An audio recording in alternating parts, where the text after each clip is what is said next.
विद्यार्थी लोग, हम लोग ज्योमेट्रिक प्रोग्रेशन पढ़ रहे थे जिसमें nth टर्म का प्रॉब्लम बनाए हैं। बहुत सारे प्रॉब्लम हो चुका है, जनरल क्वेश्चन तो हो ही चुका है। आइए उसी nth टर्म से ही रिलेटेड क्वेश्चन और बनाए हैं जो कि IIT में आ चुका है। तो आइए इसको सोल्व करें हम लोग। आइए देखिए क्या कहता है क्वेश्चन। क्वेश्चन कहता है कि the third term of geometric progression is 4। मतलब T3 का वैल्यू जो दिया हुआ है वह 4 है। तो कहता है कि the product of the first 5 term is, first 5 term means पहला से लेकर के 5वां तक का टर्म का प्रोडक्ट, मतलब T1, T2, T3, T4 और T5 का प्रोडक्ट पूछ रहा है कि क्या होगा। तो आपको सबसे अच्छा बेहतर तरीका क्या है कि पहले की रिलेशन निकाले, उसी से कुछ काम हो जाएगा। कुछ इसमें करना नहीं। IIT का ना क्वेश्चन है। IIT का क्वेश्चन का कैलकुलेशन बहुत लेंदी नहीं रहता है, केवल ट्रिकली रहता है। तो आया जाए, सोल्व करें, देखा जाए। Let A is equal to first term, A is equal to first term, R is equal to common ratio, T3 जिसको वैल्यू आप जान रहे हैं AR square, AR to the power 3 - 1 that means AR square. अब AR square का value दिया हुआ है 4। इससे न तो A निकलेगा ना R निकलेगा, इसको यहीं छोड़ दीजिए, काम देगा। अब क्वेश्चन कहता है कि T1 into T2 into T3 into T4 into T5 का product of the first 5 terms, मतलब पहला टर्म से 5वां टर्म तक का प्रोडक्ट का वैल्यू क्या होगा। तो आया जाए, T1 का वैल्यू आप जान ही रहे हैं, A, T2 हो जाएगा AR 2 - 1, AR to the power 2 - 1 मतलब AR से मल्टीप्लाई होते जाएगा, आगे वाला टर्म्स निकलते जाएगा। AR स्क्वायर, AR क्यू, और यहाँ लिख लिया जाए AR4। अब देखा जाए, 1 2 3 4 5, ये है 5 गो प्रोडक्ट में है।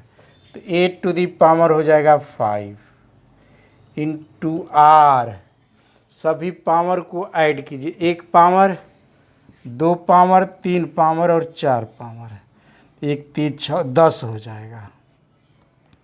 इसको लिख दिया जाए AR square to the power 5, AR square to the power 5। तो देखा जाए, AR स्क्वायर का वैल्यू दिया हुआ है 4, AR स्क्वायर का वैल्यू दिया हुआ है 4, तो 4 to the power 5, 4 to the power 5। देखो भैया, यही IIT का क्वेश्चन होता है। IIT का लोग बहुत यह बना देता है हुआ, ऐसा नहीं समझना है, एकदम इजी वे में उसको सोल्व करना है। तो देखा जाए, एक बार और समझ लिया जाए। The third term of geometric progression is 4। तीसरा टर्म का वैल्यू दिया हुआ है 4, और the product of the first 5 term, 4 go option दिया हुआ है, उसी से आपको चूज करना है। तो एक को हमने फर्स्ट टर्म मान लिया, R को कॉमन रेशियो मान लिया, T3 जिसका वैल्यू आप जान रहे हैं AR स्क्वायर, उसका वैल्यू दिया हुआ है 4। तो क्वेश्चन कहता है कि फर्स्ट 5 टर्म का प्रोडक्ट, फर्स्ट 5 टर्म का प्रोडक्ट मतलब 1 से लेकर के 5वां टर्म का product, means T1 T2 T3 T4 and T5 का प्रोडक्ट। T1 का वैल्यू, T2 का वैल्यू हो गया, T3 का वैल्यू हो गया, T4 का हो गया, T5 का हो गया। तो यहाँ AR स्क्वायर, AR स्क्वायर सबका वैल्यू बैठा दिया, ए हो गया 5 गो, तो A to the power 5, R का पावर 1 पावर 2 पावर 3 पावर 6 और 4 10, R की पावर 10 हो गया। A5 R10, AR square to the power 5, और AR स्क्वायर का वैल्यू मालूम है 4, 4⁵ तो क्वेश्चन तो सॉल्व हो गया। दैट सॉल्व तो आगे इसको बताते हैं। ठीक है, आगे बताते हैं। आइए अगला क्वेश्चन देखिए, ये भी IIT में आ चुका है, तो देखा जाए। कहता है कि ABCD and P are distinct real number, अलग अलग सब रियल नंबर्स हैं, कम्प्लेक्स नहीं है।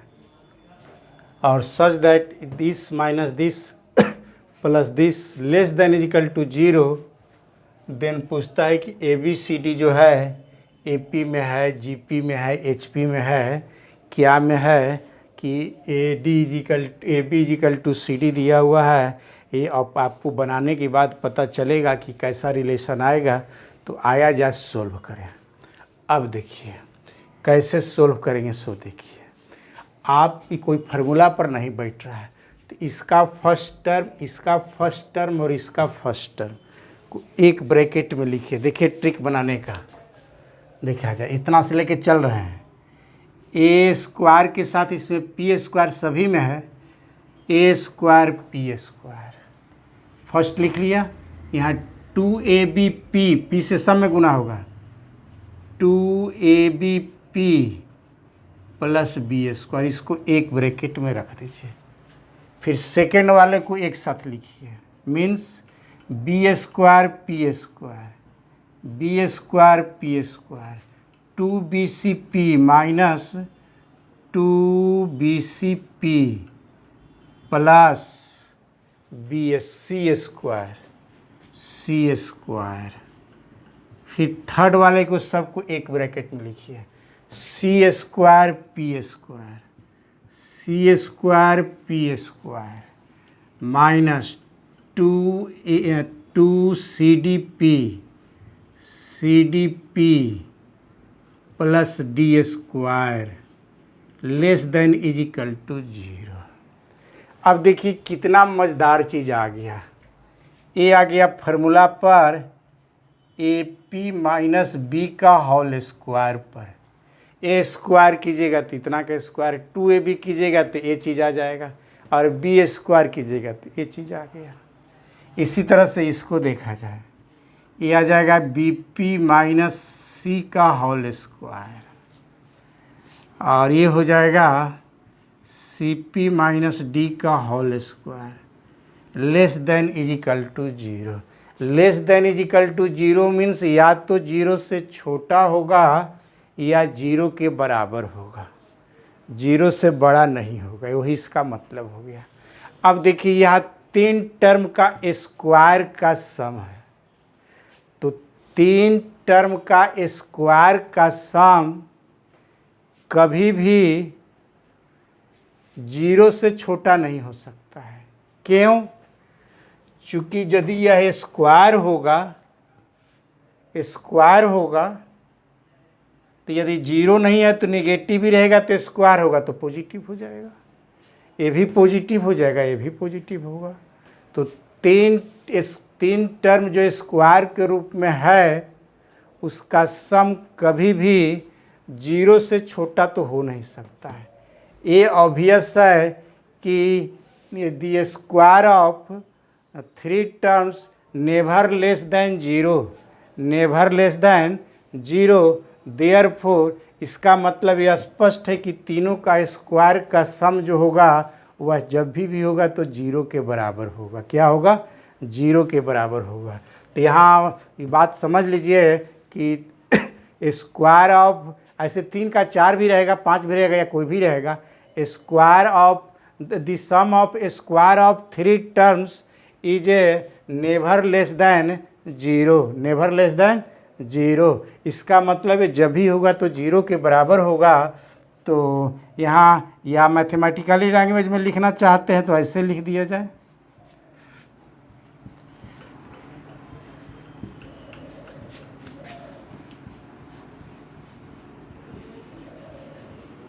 ये जब 0 के या नहीं होगा तो ये क्या होगा, इसका मतलब यह 0 के बराबर होगा। चला जाए, इतने केवल जो यूज होगा तो वही चीज़ को लिख रहा है, पॉसिबल करके लिख दीजिए।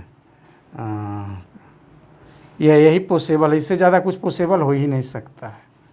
अच्छा, अब 3 टर्म का स्क्वायर का सम 0 तभी हो सकता है जब तीनों अलग अलग 0 हो। तीनों क्या हो? अलग अलग 0 हो। चूँकि एक 2 आएगा तो एक -2 तो आ नहीं सकता है, तभी वह 0 हो सकता है। चूँकि तीनों के तो या तो 0 आएगा या पॉजिटिव, यानी पॉजिटिव आएगा, तो पॉजिटिव तो आ नहीं रहा है। इसका मतलब है जब भी होगा तो अलग अलग तीनों 0 होगा। That is A P minus B is equal to 0, B P minus C is equal to 0 and C P minus D is equal to 0।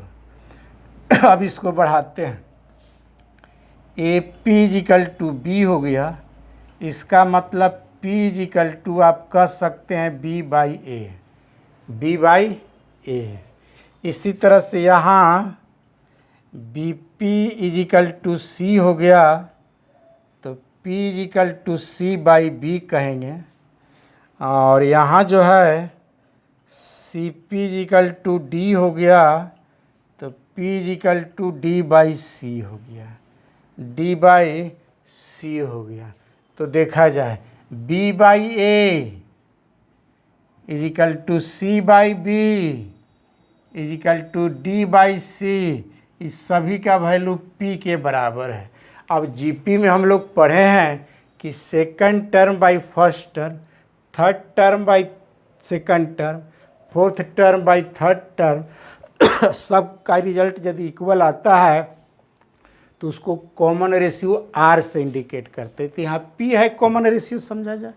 इसका मतलब ये तो स्पष्ट है कि A B C D are in G P, option is B, option is B. Hence आप यहाँ कह दीजिए कि A B C D are in G P. तो देखो भैया कितना मज़ेदार क्वेश्चन था जो कि आईटी में आ चुका है। तो इसी तरह का क्वेश्चन कुछ सोचना पड़ेगा, वही क्वेश्चन आईटी में रहेगा। तो ठीक है, आगे और बताते हैं। तब तक आप लोग हमारे समझ से लगता है कि समझने में तो मज़ा आया होगा। तो इस खुशी में सब्सक्राइब जो नहीं किए सब्सक्राइब करें, और सब्सक्राइब जो कर लिए हैं वे मित्रों से सब्सक्राइब करवाएं और शेयर करें। आया जाए एक और आईटी का क्वेश्चन। आज आईटी का ही क्वेश्चन सब बताएंगे।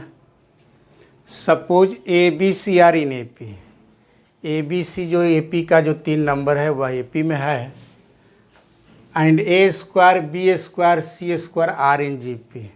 और उसका जब स्क्वायर कर दे रहे हैं तीनों नंबर का तो वह जी पी में बन जा रहा है। क्या में बन जा रहा है? जी पी में बन जा रहा है। अब और कहता है कि ए छोटा है, बी उससे बड़ा है और सी सबसे बड़ा है। एक रियल कंडीशन दिया हुआ है। And A plus B plus C 3/2। A P का तीनों टर्म्स का सम जो है वह 3/2 दिया हुआ है। Then the value of A is, A means A P का फर्स्ट टर्म का वैल्यू बताना है कि 4 गो ऑप्शन दिया हुआ है उसमें से क्या होगा। तो ध्यान दिया जाए, हम लोग जब एपी पढ़ रहे थे तो एक नोट बताया होगा कि एपी में 3 टर्म्स यदि दिए हुए हैं और तीनों का सम यदि मालूम हो तो टर्म को मानते थे alpha minus beta comma alpha and alpha plus beta. तो उसी पर ही क्वेश्चन है। क्वेश्चन कहता है कि A B C A P में है, लेकिन वह तीनों का सम तो दिया हुआ है 3/2। लैंग्वेज में नहीं लिख कर किस तरह से लिखा हुआ है, और सबसे अल्फ़ा माइनस बीटा सबसे छोटा होता है, इसके बाद अल्फ़ा और अल्फ़ा प्लस बीटा होता है। तो आप इसमें से क्या कीजिए कि एक बराबर मान लिया जाए alpha minus beta. A is equal to let A is equal to alpha minus beta, B is equal to alpha and C is equal to alpha plus beta. यही एपी में आप लोग 3 टर्म को मानते थे, अल्फ़ा माइनस बीटा, अल्फ़ा और alpha plus beta. कब? जब तीनों टर्म का सम मालूम हो तब। देखिए कहाँ से क्वेश्चन उठा देता है। अब देखा जाए तो पहला नंबर, इस कंडीशन के अनुसार एक रिलेशन निकाल लीजिए। तीनों का सम कहता है कि 3/2 है। ये लिखा हुआ है कि a + b + c = 3/2। That means a is alpha minus beta, a is alpha minus beta, b is alpha, c is alpha plus beta = 3/2। Beta beta cancel, 3 alpha = 3/2, 3 से 3 कैंसिल। इसका मतलब अल्फ़ा का वैल्यू निकल गया 1/2, अल्फ़ा का value निकल गया 1/2। और अब बीटा निकल जाएगा तो सारा काम हो जाएगा। अब बीटा निकालने के लिए यहाँ रिलेशन दिया हुआ है कि a² b² c² R in GP। That means a² means alpha minus beta का होल स्क्वायर, और अल्फ़ा इज 1/2 माइनस बीटा का whole square. b² means alpha square means 1/2 का whole square plus alpha plus beta का whole, एक minute, comma comma comma comma, 1/2 plus beta का whole square. ये कहता है कि R in GP। और GP का प्रॉपर्टी जानते हैं कि सेकंड का स्क्वायर = दिस इंटू दिस। तो उस प्रॉपर्टी को लगाते हैं। 1/2 का स्क्वायर तो है ही, और इसका पुनः स्क्वायर हो जाएगा, क्योंकि b² बराबर a इंटू सी पढ़े हैं। तो दिस इंटू दिस यहाँ होगा 1/2 माइनस बीटा का होल स्क्वायर और 1/2 प्लस बीटा का होल स्क्वायर। तो दोनों का स्क्वायर इंटू में, तो एक साथ ऐसे स्क्वायर दे दिया जाए, ऐसे स्क्वायर दे दिया जाए तो अभी हो जाएगा। इससे तो इसे कैंसिल हो ही सकता है, उससे तो दोनों तरफ मतलब कहने का मतलब कि रूट चढ़ा करके स्क्वायर को हटा दिया, तो वो ये हो जाएगा 1/4, और a minus B, a plus B पर हो गया 1/4 माइनस बीटा स्क्वायर हो जाएगा, 1/4 माइनस बीटा स्क्वायर होगा। लेकिन जब ये हटेगा तो यहाँ तो प्लस माइनस दोनों जाना चाहिए, रूट जब चढ़ेगा तो प्लस माइनस दोनों दे दीजिए। क्यों? चूँकि होल का स्क्वायर, हाँ ठीक है। अब देखा जाए यहाँ 1 टेकिंग इधर प्लस माइनस दीजिए, उधर दीजिए, 1/4 = पॉजिटिव वाला ले लेते हैं ऐसे, तो नॉट पॉसिबल, चूँकि 1/4 इधर होगा तो बीटा स्क्वायर 0। अब बीटा 0 हो नहीं सकता है, चूँकि जब बीटा 0 हो जाएगा तो तीनों नंबर तो अल्फ़ा अल्फ़ा अल्फ़ा हो जाएगा, और तीनों तो डिस्टिंक्ट रियल नंबर हैं, तो ये तो ऐसा हो नहीं सकता है, तो ये तो नॉट पॉसिबल। ये हो गया नॉट पॉसिबल, नॉट पॉसिबल। और इसको यदि ले लेते हैं 1/4 = -1/4, तो प्लस बीटा स्क्वायर बन जाएगा। ये हो जाएगा 1/8, 1/4 2/4 हो जाएगा, 2/4 = बीटा स्क्वायर। ये ऐसा हो गया, बीटा = 1/√2। प्लस माइनस दोनों में हो सकता है, प्लस माइनस दोनों में हो सकता है। अब देखा जाए तो अल्फ़ा का वैल्यू आपका 1/2 हो गया, और बीटा का वैल्यू, अल्फ़ा कहाँ निकला है, 1/2, और इतना हो गया। आपका ए का वैल्यू निकालना है, किसका वैल्यू निकालना है, ए का। और ए देखिए, ये अल्फ़ा माइनस बीटा, तो माइनस वहाँ लिखेंगे तो निगेटिव हो जाएगा, ये पॉजिटिव होगा, मन यहाँ खैर दोनों होगा। अब ऑप्शन में देखिए कि कौन दिया हुआ है, निगेटिव वाला दिया हुआ, आपको दोनों ऑप्शन नहीं देगा, दोनों देगा तो चूज करना होगा दोनों, तो ऐसा हालांकि देगा नहीं, तो ये माइनस वाला ले लिया जाए। इसका मतलब ऑप्शन इज 4, ऑप्शन इज 4। तो देखो भैया कितना मज़ेदार आईटी का क्वेश्चन बता रहे हैं। तो ठीक है, और एक और क्वेश्चन बताते हैं, देखते हैं टाइम यदि बचा हुआ है तो। हाँ, और आगे क्वेश्चन देखिए, the first term of GP is -3, और जीपी का फर्स्ट टर्म को आप स्मॉल ए से मानते हो तो जान ही रहे हैं। इसका मतलब ए का वैल्यू दिया हुआ है -3। कितना दिया हुआ है? -3। And the square of the second term means T2 का square is equal to its fourth term T4 के बराबर है। T4 के बराबर है। यहाँ कॉमन रेशियो को R मान लिया जाए। Let R is equal to